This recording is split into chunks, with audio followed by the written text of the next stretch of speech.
नमस्कार मित्रांनो, महाराष्ट्राच्या राजकारणामध्ये लोकसभा निवडणुकांनंतर विधानसभेच्या निवडणुकांमध्ये नेमकं काय होईल या संदर्भामधली चर्चा सध्या सामान्य जनतेपासून ते मीडियाच्या वेगवेगळ्या आपल्याला चॅनल्सवरती पाहता मिळत आहे।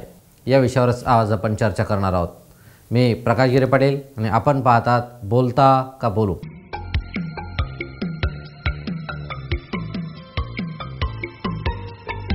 पण यात एक गोष्ट लक्षात आली असेल की अजित पवार, देवेंद्र फडणवीस मुख्यमंत्री, एकनाथरावजी शिंदे आणि देवेंद्र फडणवीस उपमुख्यमंत्री यांच्यामध्ये देवेंद्र फडणवीस यांच्यासोबत जरांगी फॅक्टर आणि यांच्यामध्ये असणारं जो काही वाकयुद्ध आहे हे मोठ्या प्रमाणामध्ये सुरू असताना मुख्यमंत्री एकनाथ शिंदे यापासून अलिप्त आहेत।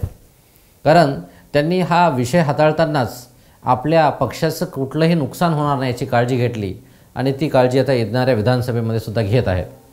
परंतु आता महाराष्ट्रातल्या जनतेला की येणाऱ्या काळामध्ये महायुतीला जर बाजूला ठेवायचं जर त्यांनी ठरवलं असेल तर त्याच्यामध्ये अजित पवारही सुटणार नाहीत, एकनाथरावजी शिंदेही सुटणार नाहीत आणि देवेंद्र फडणवीस यांची तर भाजपा सुटणारच नाही।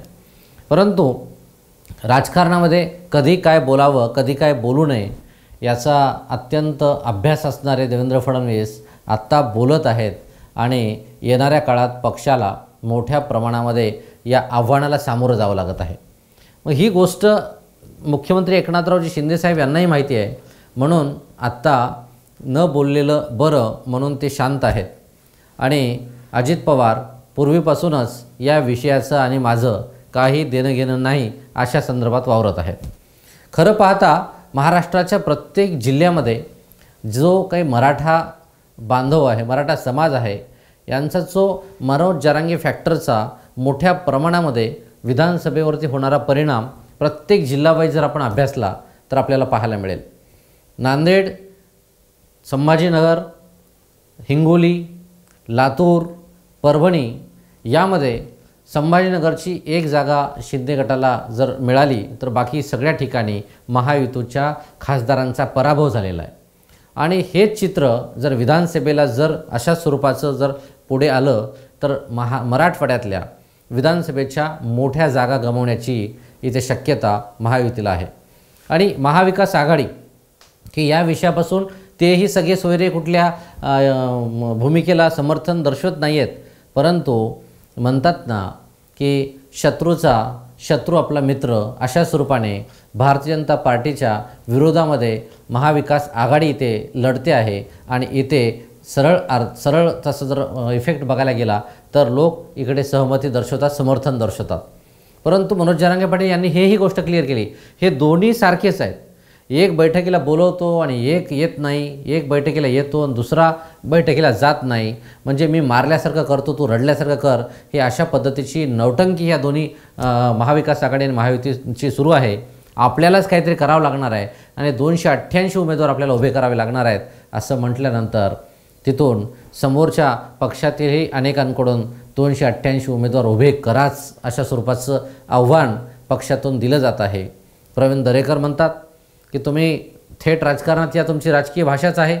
प्रसाद लाड म्हणतात की तुम्ही छत्रपती शिवाजी महाराजांच्या पुतळ्याच्या खाली बसून राजकीय भाषा बोलता, याला पाडा त्याला पाडा म्हणता। तुम्ही निवडणुका लढवा आणि मग तुम्हाला कळेल की नेमका महाराष्ट्रामध्ये तुम्हाला किती समर्थन मिळेल ते। आणि ही भूमिका त्यांनी स्वीकारली आणि मनोज जरांगे पाटील म्हणाले, मला जे काही व्हायचं ते होऊ द्या, मला तुरुंगात जरी टाकलं तर भारतीय जनता पार्टीला 100% त्याचा परिणाम भोगावा लागेल। माझा समाज, माझे बांधव बियालासुद्धा भारतीय जनता पार्टी मराठवाड्यात किंवा महाराष्ट्रात ठेवणार नाहीत, हे मनोज जरांगे पाटील बोलून मोकळे झालेत।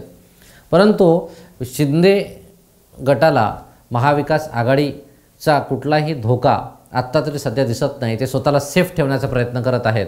पण या महायुतीसोबत मराठा बांधवांचा, एम फॅक्टरचा, मनोज जरांगे फॅक्टरचा, मनोज जरांगे इफेक्टचा जर परिणाम जर भोगावा लागला तर त्याचा धक्का शिंदे गटालासुद्धा बसणार आहे।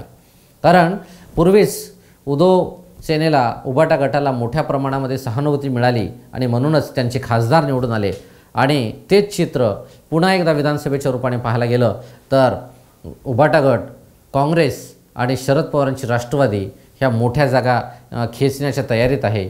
आणि खरं पाहता आता भारतीय जनता पार्टीचं तिकीट मागण्यासाठी असणारी रेस कमी होती की काय असं चित्र पाहायला मिळत आहे. कारण ज्या जागा लढण्यासाठी तयार असणारे लोक महाविकास आघाडीकडून तिकीट घेण्यासाठी तयार आहेत, त्यांच्यासोबत संपर्क करत आहेत, हे चित्र पाहायला मिळत आहे. अशा स्वरूपाच्या चर्चा प्रत्येक जिल्ह्यावर आता पाहायला मिळत आहेत, प्रत्येक मतदारसंघांनी हे पाहायला मिळत आहेत. म्हणून खरोखरच कितीही मातब्बर नेता असला तरी खासदारांची झालेली जे काही फजिती पाहता आपण या निवडणुकीला सामोरे जाताना कशा पद्धतीने काळजीपूर्वकपणे पक्षाची निवड केली पाहिजे ही भूमिका आहे. म्हणूनच देवेंद्र फडणवीस यांचा जो काही विरोध जरांगे पाटलांना आहे किंवा जरांगे पाटलांचा विरोध जे देवेंद्र फडणवीसांना आहे, त्याचा परिणाम हा राजकीय पक्षातील भारतीय जनता पार्टी सत्ताधाऱ्यांना नक्कीच भोगावा लागणार आहे. म्हणूनच म्हटलं गेलेलं आहे की राजकारणात कधी काय होईल सांगता येत नाही आणि तेच आता राजकारणामध्ये होताना पाहता येत आहे. म्हणून मित्रांनो, आपणही लक्ष ठेवून आहोत. मतदार म्हणून आपली ही भूमिका आपण स्पष्ट करणार आहोत. परंतु मनोज जरांगे फॅक्टरचा धक्का नेमका कोणाला बसतो ते येणाऱ्या काळात पाहायला मिळेल. आपणही त्यावर लक्ष ठेवून राहूया. आज इतकंच. उद्या पुन्हा भेटूया वेगळ्या विषय घेऊन. तोपर्यंत नमस्कार.